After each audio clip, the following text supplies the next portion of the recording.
అధ్యక్షులు కందుకూరి శ్రీరాములు గారు, ముఖ్య అతిథి కె శివారెడ్డి గారు, పుస్తక ఆవిష్కర్త మరొక ముఖ్య అతిథి నందిని సిద్ధారెడ్డి గారు, అలాగే ఈ సభలో నాతో పాటు నారాయణమూర్తి గారు, సంపత్ కుమార్ గారు, వెంకటేశ్వర్ల గారు, కృష్ణమాచార్యులు, ఉదారి నారాయణ, వారి తమ్ముడు తిరుమల, మిత్రులారా, ఈరోజు ఆసిఫాబాద్ రమేష్ నాకెందుకో చాలా అందంగా అనిపించాడు. ఈ సభలోకి వచ్చేటప్పుడు ఆయన చూడగానే అంతటి ఆనందపు ముఖం నేను ఎప్పుడు చూడలేదు. చాలా చిరునవ్వు, పట్టరానంత ఆనందం, భావోద్విగ్నత నాకు బాగా ఆనందాన్ని ఇచ్చినాయి. రమేష్తో కూర్చొని హోటల్లో ఛాయ్ తాగడం కానీ, గంటల తరబడి మాట్లాడిన సందర్భాలు కానీ నాకేమి లేవు. కానీ గంటల తరబడి ఫోన్లలో మాట్లాడుకున్నది మాత్రము ఉంది. ఈనాటి సభలో ఈ గూడెల చెట్టుకు ఓ 2 కళ్ళనిచ్చిన వాళ్ళు సిద్ధారెడ్డి గారు, అలాగే శివారెడ్డి గారు.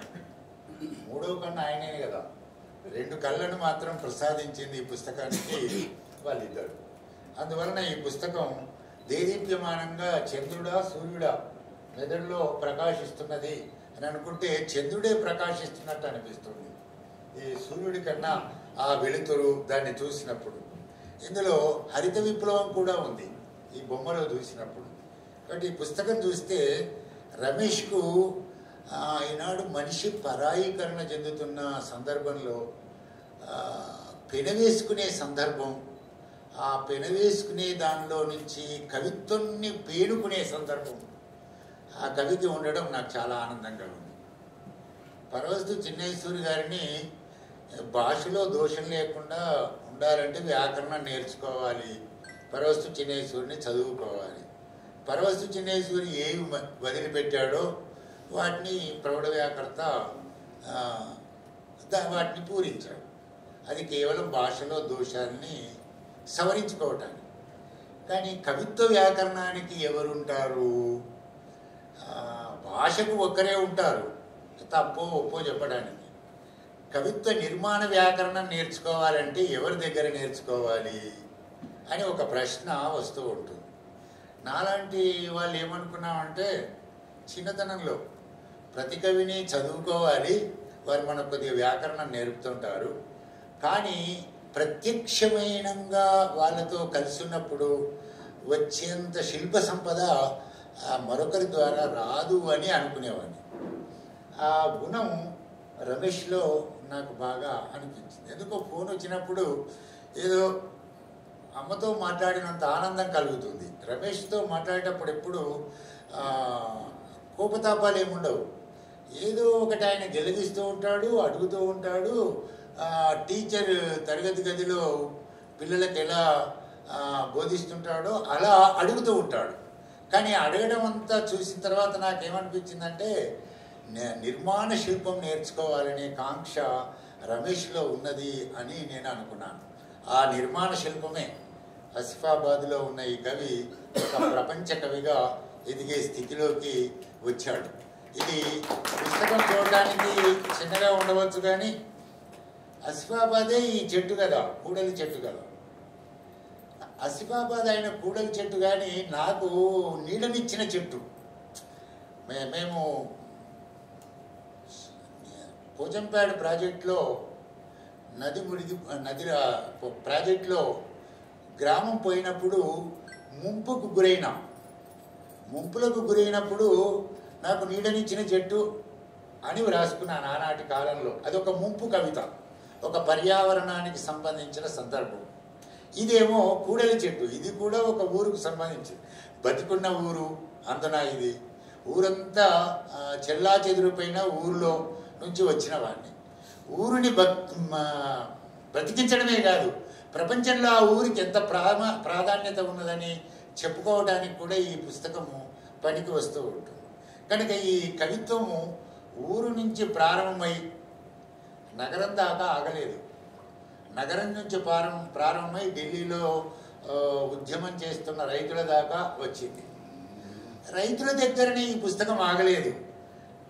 ఎక్కడంటే ఆఫ్ఘనిస్తాన్ దేశంలో సంక్షోభం ఏర్పడినప్పుడు ఆఫ్ఘనిస్తాన్ మీద చేసిన కుట్రలు అమెరికావి ఎత్తిపడవటానికి కూడా ప్రయత్నం చేశాడు. అంటే ఈ కవి ఆసిఫాబాద్ కవియా ప్రపంచ కవియా అని అనుకుంటే కొంత విస్తృతం అవుతున్న అర్థంలో. అలాగే నాకు సిరియా మీద ఒక పోయం రాశాడు. సిరియా పోయం కూడా భారతదేశంలో ఉన్న సమస్యలాగానే సిరియా దేశానికి కూడా సమస్యలు ఉన్నాయి కాబట్టి అలాంటి కవిత రాశాడు. అలాగే రష్యా మీద ఉక్రెయిన్ యుద్ధం జరిగినప్పుడు కూడా ఇందులో కవిత రాశాడు. అంటే ఆసిఫాబాద్లో నుంచి బయలుదేరిన కవి ఉక్రెయిన్ దగ్గర ఆగినాడా, సిరియా దగ్గర ఆగినాడా, ఆఫ్ఘనిస్తాన్ దగ్గర ఆగినాడంటే ఇప్పుడు ఈ ప్రపంచం ఏ సమస్య మీద నడుస్తూ ఉన్నదో అది ఈ పుస్తకం రికార్డు చేసిన గ్రంథంగా నేను భావిస్తాను. ఇందులో ఒకే ఒక తన చుట్టూ ఉన్న కన్నీళ్లను చెప్పుకోవడానికే ప్రయత్నం చేసిన కవి కాదు, దేశీయమైన కన్నీళ్లను మాత్రమే చెప్పే కవి కాదు, ప్రపంచపు కన్నీళ్లను కూడా శ్రీశ్రీ పట్టించుకున్నాడు అని చెలమన్నట్టుగానే ఈ ఇద్దరు కూడా అన్నారు. శివారెడ్డి గారు, సిద్ధారెడ్డి గారు కూడా రెండు భిన్నమైన కళ్ళే, కానీ చూసింది మాత్రం మూడవ కన్నుడే.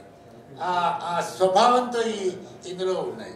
అయితే ఈ పుస్తకం చదువుతున్నప్పుడు మరొక అభిప్రాయం నాకు ఏర్పడింది ఏమిటంటే, ఒక విస్తృతమైన, నేను చెప్పదలుచుకున్నది ఏమిటంటే, ఒక విస్తృతమైన వస్తు నిర్మాణాన్ని కూడా ఏదో బాలగోపాల్ రూపము సారం అన్నాడు కదా, ఈ సారాన్ని విస్తృతపరచుకోవడంలోనూ రూపాన్ని విస్తృతపరచుకోవడంలోనూ అంటే శిల్ప నిర్మాణాన్ని విస్తృతపరచుకోవడంలోనూ ఆయనకుంది.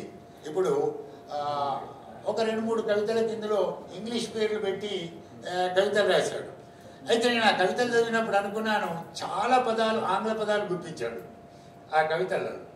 ఇందులో ఒక 2 కవితలు చాలా ఆంగ్ల పదాలు ఉన్న కవితలు ఉన్నాయి, చాలా కవితలలో లేనే లేవు.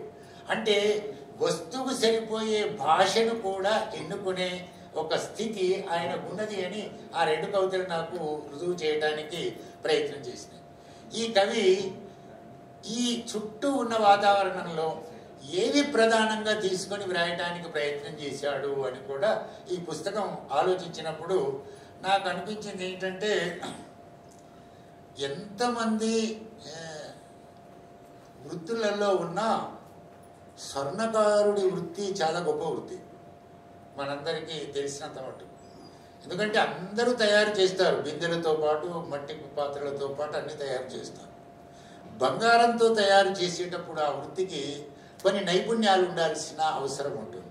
బహుశా ఆ స్వర్ణకారుడి నైపుణ్యాలు వచన కవిత నైపుణ్యాల్లోకి ప్రవేశించాయేమో అని ఈ పుస్తకం చదివినప్పుడు నాకు భావన కలిగింది. అంటే నాన్నను తలుచుకునేటప్పుడు ఒక స్వర్ణకారుడికి జరగవలసినది జరగటం లేదు, ఇదేనా బంగారు తెలంగాణ అని కూడా గట్టిగానే మందలించాడు. అంటే ఇంత తెలంగాణ తెచ్చుకున్న ఈ సభలోనే అయోధ్యారెడ్డి ఎక్కడనో ఉండి కనిపించాడు నాకు. ఆయన తెలంగాణ ఉద్యమం జరిగేటప్పుడు నాకు ఒక మాట అడిగాడు, ఏంది తెలంగాణ వస్తే బియ్యం ధర తగ్గుతుందా అని అన్నాడు. బియ్యం ధర పెరుగుతూనే ఉంది, భారతదేశమే కాదు ప్రపంచం అంతటా ధరలు పెరుగుతూనే ఉన్నాయి, తరుగుతుందా అని అన్నాడు. కానీ వృత్తి నైపుణ్యము పెరుగుతూనే ఉంటుంది, అది ఎప్పుడు కూడా వృత్తి ధ్వంసం కావచ్చు. ఏ వృత్తిలో ఉన్నవాడైనా వృత్తి ధ్వంసం కావచ్చు, పరాయీకరణ చెంది మరొకటి రావచ్చు, కానీ ఆ నైపుణ్యం మాత్రము మరొక దానిలోకి వెళ్తుంటాయి. నీరు పళ్ళ మెరుగు అన్నట్టు ఎన్ని కట్టలు కట్టినా ఉన్నంత ఉండి మళ్ళీ అది పళ్ళానికి ప్రయాణం చేస్తూనే ఉంటుంది. వృత్తి స్వభావం కూడా అలాగే ఉంటుందని అనుకుంటాను. అందువలన ఆ స్వర్ణకారుడి మీద కవిత రాశాడు, నాన్న స్వర్ణకారుడి మీద కూడా కవిత రాశాడు. ఈ స్వర్ణకారుడికి ఉన్న నైపుణ్యం ఎక్కడ అంటే, బొంగు పట్టుకొని నిప్పుల్లో ఊదుతుంటాడు. సహజంగా అందరూ ఊదుతుంటాం, నిప్పు రాజేయటానికి బొగ్గులు మండటానికి ఊదుతూ ఉంటాం. కానీ బంగారానికి ఎక్కడ ఎంత వేడి కావాలో అది కలిగించడానికి ఊదడంలో కూడా నైపుణ్యం ఉంటుందని అనుకుంటాను. అంటే కవితా వస్తువులోకి ఊదే అంశం ఏదైతే ఉంటుందో ఆ ఊదడంలో కూడా దాక్కొని ఉంటుంది అని అనిపిస్తుంది. తర్వాత బంగారం తీసిన తర్వాత దానికి చాలా అతుకులు పెడుతూ ఉంటారు, అతుకు పెట్టే నైపుణ్యం కూడా చాలా ఉండాల్సి ఉంటుంది. అలాగే ఒక పాదానికి ఉన్న నైపుణ్యం, కులవృత్తిపరమైన నైపుణ్యము ఆయన కవిత్వంలో చూస్తే వృత్తి మరొక రూపం ధరించి వచ్చింది అన్నట్టుగా ఉంటుంది. అలాగే మా శ్రీరాములు అన్నట్టు ఇది కూడలి చెట్టు, అది నైపుణ్యం ఉన్నప్పుడే ఆ పదం వచ్చింది. నైపుణ్యం లేకపోతే రావడం చాలా కష్టంగా ఉంటుంది. కాబట్టి ఆ దృష్టితో చూసినప్పుడే బహుశా ఇందులో ఒక 4 కవితలకు అవార్డులు కూడా వచ్చినాయి.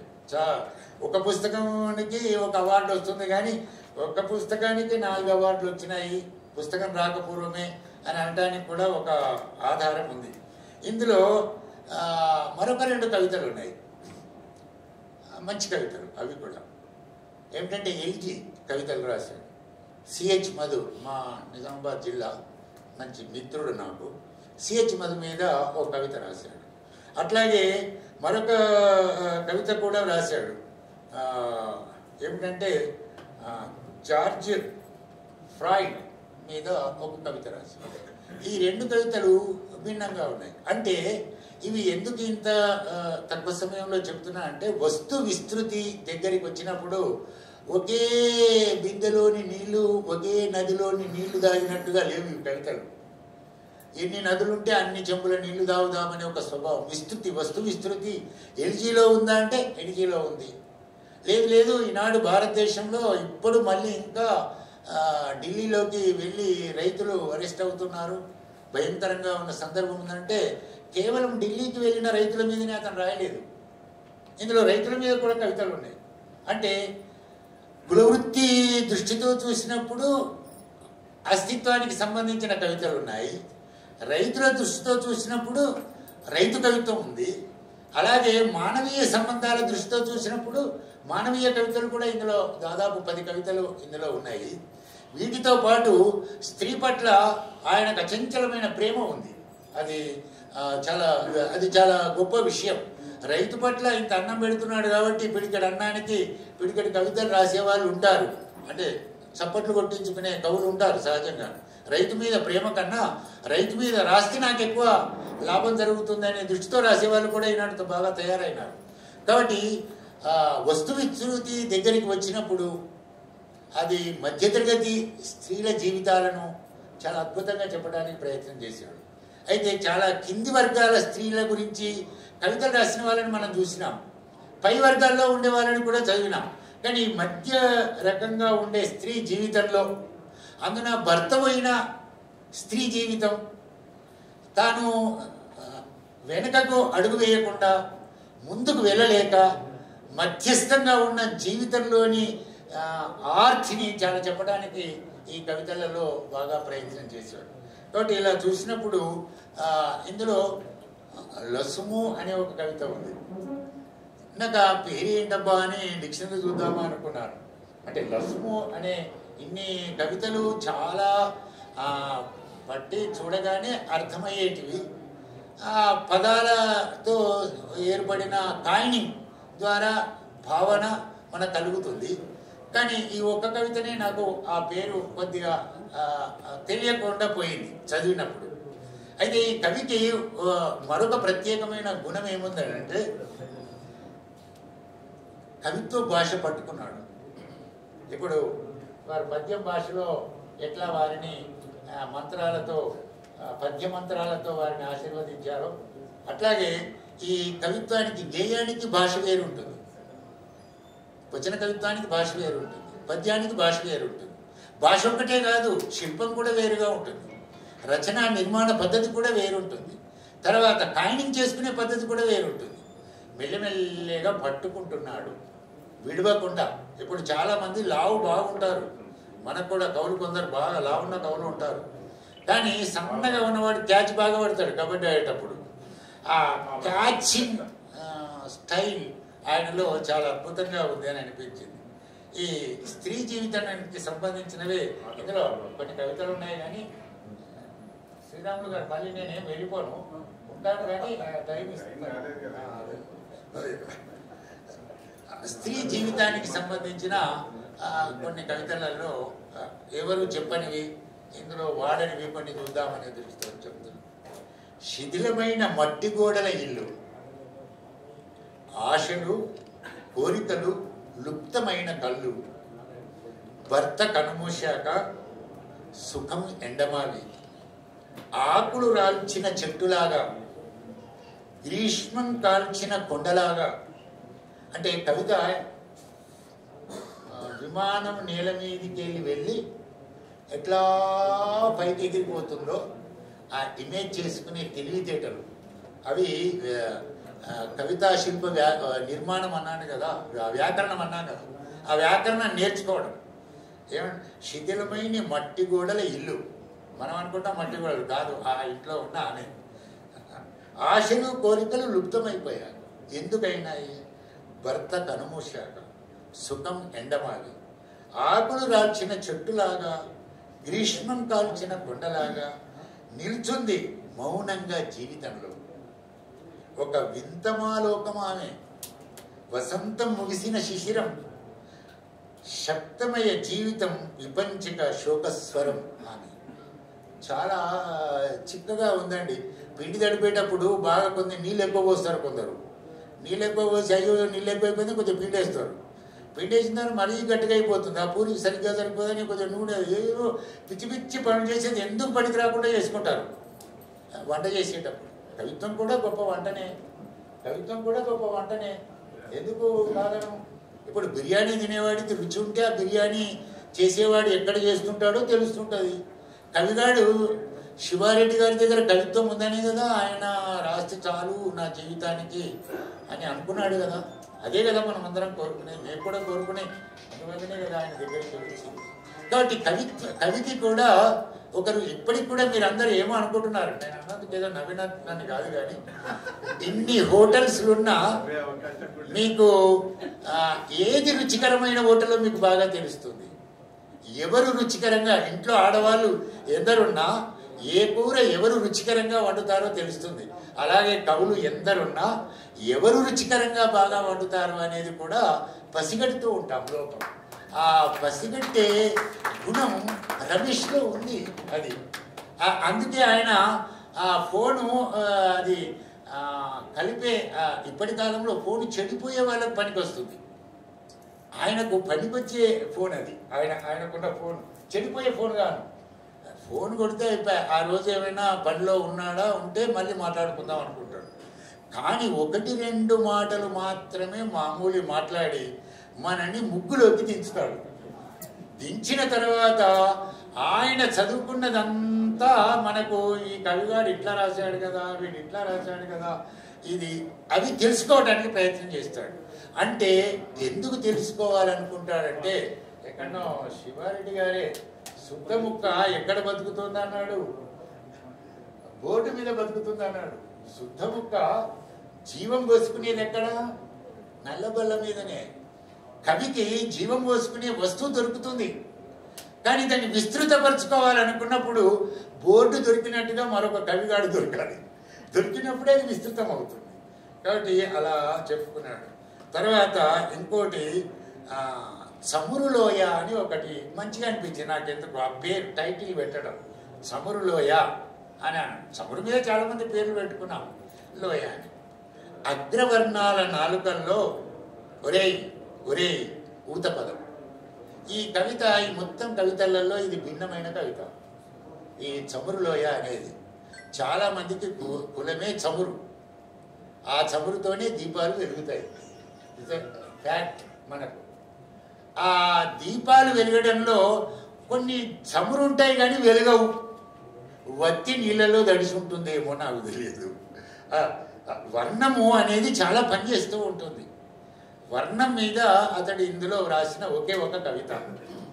అయితే స్వర్ణకారుడు కూడా వర్ణం మీద వ్రాసినదే, కానీ అది అస్తిత్వానికి సంబంధించిన కవిత. ఇది మాత్రం వర్ణం మీద వ్రాసిన కవిత. అయితే ఈ వర్ణము ఆయనకి ఇష్టం లేదు. కులపిచ్చి రమేష్లో లేనందుకు నేను ఆలింగనం చేసుకుంటున్నాను, అది చాలా గొప్ప విషయం. కులపిచ్చిగాళ్ళ ద్వారానే దేశం చాలా సర్వనాశనం అవుతుంది. ఆయనకు లేదు. కులపిచ్చి ఉండటం వలన ఏమవుతుందని అంటే, ప్రతిభ ఇప్పుడు శ్రీశ్రీ బ్రాహ్మణుడని మనం ప్రేమించమా? శివారెడ్డి రెడ్డి అయినా చిచి. కులపిచ్చిలోకి ఎప్పుడైతే కవి అడుగు పెడతాడో చాలా ధ్వంసం తనకు తానే నిర్మించుకుంటాడు. ఆయన శివారెడ్డి గారు ఎక్కడో రాసినారుగా, ధ్వంసం కావాల్సినది ఈ లోకంలో నీకేది లేకపోతే ధ్వంసం చేయబడ్డ వ్యక్తివి నీవే అనడం ఈనాడు పిచ్చి అనే అర్థంలో దాన్ని వాడుకోవచ్చు. అగ్రవర్ణాల నాలుకల్లో ఒరేయ్ ఒరేయ్ ఊతపదం. ఇప్పటికి కూడా మనకు ఎక్కడైనా ఉంటే అగ్రవర్ణం అని కాదు, ఆధిపత్యం ఈనాడు. అగ్రవర్ణం పక్కవారేంటి, ఆధిపత్యాలలో ఉన్న వాళ్లకు, సంపదలు బాగా ఉన్న వాళ్ళకు అది ఏదో లోపల ఇగోగా ఈనాడు అది మారింది. కులము పరిణామం చెందుతూ ధన సంపదలోకి వచ్చి అధికారంలోకి వచ్చి అలా అనిపిస్తూ ఉంది.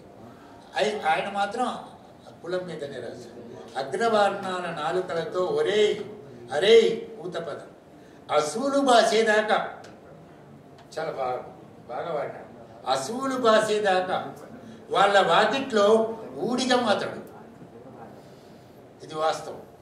వాళ్ళ వాకిట్లో ఊడిగం అతడు. వెట్టి చాకిరి చెమట నీరు అతడు. అవమానాల నెత్తుటి నది అతడు. మట్టి బుర్రే వాళ్ళకతడు. వాడికి ఏం తెలియదు అనుకుంటారు అతడు. అయినా షరతులు వర్తిస్తాయి అతనికి. ఇప్పటికి కూడా జీతగాడే కావచ్చు, లేకపోతే పాకి పని చేసేవాడికి ఇంకా షరతులు అందరు వర్తిస్తున్నాయి. ఈనాడు పాకి వృత్తిలో ఉన్నవాడిని మనం ప్రేమిస్తున్నామా అనే దగ్గరికి వచ్చినప్పుడు షరతులు వర్తిస్తాయి బాగా. మట్టి బుర్రే వాళ్ళకతడు. అయినా షరతులు వర్తిస్తాయి అతనికి. కుల అస్పృశ్యత చిక్కు సమస్య అతడికి. కుల అస్పృశ్యత చిక్కు సమస్య అతడికి. ప్రశ్నల బాణలు మౌనంగా సంధిస్తూ ఉంటాడు. లోపల ఘర్షణ. కులంలో అంటరాని వాడిగానో లేదా లోకంలో వెలివేయబడుతున్న వాడికో ఇంటర్నల్. కవికి చలం ఎప్పుడో అన్నాడు కదా, బహిర్యుద్ధారావం అంతర్యుద్ధారావం, రెండు యుద్ధారావాలే కవికి కవిత్వాన్ని ఇస్తుంది. పేదవాడికి వాడికి ఒకటే యుద్ధాన్ని ఇస్తూ ఉంటుంది. కనుక ప్రశ్నల బాణాలు మౌనంగా సంధిస్తున్నవాడతడు. ధ్వంసం కాబడుతున్న ప్రకృతి అతడు. Beautiful handsome. వాడికి ఎంత గొప్ప మాట వాడినాడు అని అంటే, ధ్వంసం కాబడుతున్న ప్రకృతి అతడు. ప్రకృతి అతడు. కులం చీకట్లు కులం చీకట్లు వైదొలిగిన ఆకాశంలో మానవత్వపు పొద్దు పొడవాలన్నదే అతడి చిరకాల ఆశ. అంత నిరుపేదగా ఉన్న వాడిలో గొప్ప శివారెడ్డి గారు ఇప్పుడు ఆశాజీవి అన్నాడు కదా, పేదవాడిలో అందరు ముఖని కావాలనే సుజనీయ ఆశను ఈ కవితలో పొందుపరచడం రమేష్ కవిత్వానికి ఒక పరిపక్వత వచ్చిందని అనుకుంటాను. అంటే చూసే దృష్టి. ఈనాడు కులాన్ని వాడుకొని పైకి వచ్చే వాళ్ళు ఉన్నారు, గల్లా బట్టి రిజర్వేషన్లు తీసుకునే వాళ్ళు ఉన్నారు, అనేక రకాల వాళ్ళు ఉన్నారు. కానీ అది గురుజాడప్పారావు వారసుడిగా రమేష్ని చెప్పవచ్చు. మతము కులానికి అతీతంగా జీవించాలి అనే భావన ఉన్న కవితలు ఇందులో ఉన్నాయి. తర్వాత ఒక మాట చాలా ఎక్కువగా వాడినాడేమో అనిపించింది నాకు. మధుతో చాలా సాన్నిహిత్యం ఉన్నవాడిని, అద్భుతమైన కవి. ఆయనని ప్రేమించి ఇన్స్పైర్ ఎక్కువ అయినాడేమో అనిపించి నిర్మోహమాటంగా మహాబాహటంగా గలమెత్తిన నీ స్వరం, మీ కళానికి వెన్నుపూత లేదు మధు, నీకెక్కడిది తండ్రి అస్తమయం, ఈ మహాకవి మా గుండెల్లో నీవెప్పుడు చిరంజీవిగానే ఉంటావు, ఓ మహాకవి నీకు లేదు అస్తమయం అనే పేరు పెట్టినాడు. ఓ మహాకవి నీకు లేదు అస్తమయం అనేది కొంత అతిశయోక్తిలోకి వెళ్ళిపోతుందేమో ఆ ఎలిజీ అని అనుకుంటాం. ఆయన చేసిన రంగంలో బాగా ఆయన నిమగ్నుడై ఉంటే ఇంకో రకంగా ఆయనకు వచ్చి ఉంటుందేమో అనుకుంటాం. కాబట్టి ఇందులో కొన్ని చాలా మంచి కవితలు ఇందులో ఉన్నాయి. వీటిలో ఇంకా నాకు బాగా నచ్చినవి ఏమిటంటే, నవలోకం అనే ఒక కవిత ఉంది. సాధారణంగా ఎవరు పట్టించుకోరు. చాలా పట్టించుకునే కవితలు చదవకండి. బాగా పట్టించుకునే కవితలు చదువుతుంటే వస్తువు వ్యాఖ్యానం చేయటం ఎలా ఉంటుంది, క్యాన్వసింగ్ చేయడం ఎలా ఉంటుంది, ప్రతీక చేయడం ఎలా ఉంటుంది అనేది కూడా ఆయనకు తెలియకుండానే వచ్చిపడ్డవి చాలా ఉన్నాయి. భాషాపరంగాను, వస్తుపరంగాను, తర్వాత నిర్మాణ పరంగాను ఒక కాలు తీసి ఒక కాలు వేసి ముందుకు నడుస్తున్న కవిగా ఈ కూడలి చెట్టు నాకు అనిపించింది. నల్గొండ రమేష్కు ఆలింగనం చేసుకుంటూ ముగిస్తున్నాను.